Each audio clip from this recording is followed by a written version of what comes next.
somehow the net will be stepped on. I don't really think that's what's going to happen. Because the teens are coming. The kind of native internet generation cares nothing for the proprieties of 20th century media. I mean, time is not on the side of the incumbents. And I think there's also a kind of emerging cultural consensus that I see bubbling under that gives me a sense of, well, I don't like to use the word hope, because I don't think that's a proper thing for a futurist to say, but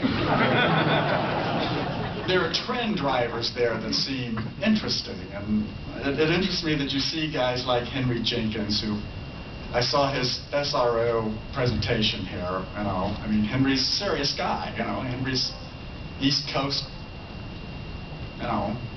professor. I mean, he's part of our society's intellectual establishment. And his Convergence Culture book, which I blurbed lavishly, is an important book. And, he was SRO here.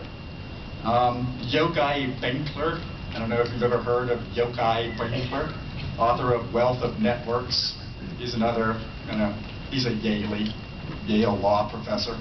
He's just written a 500-page tome, Wealth of Networks.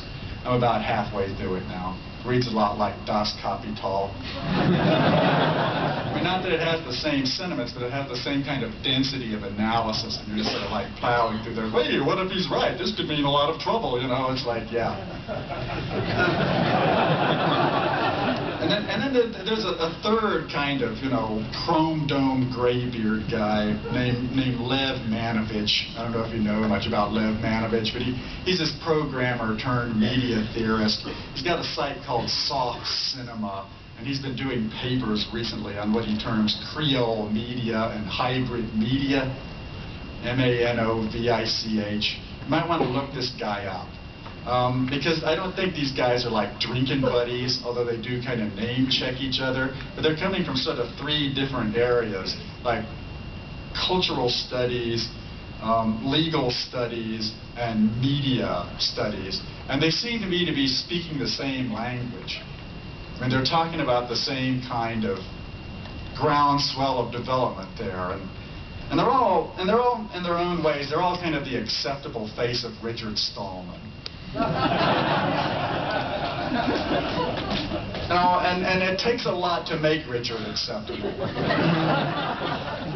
I mean, Richard's really a radical, visionary figure, and with all the drawbacks and advantages one would claim there. But you can't really take Richard in full crack cocaine doses and kind of introduce him into mass culture or into the sort of inner circles of power.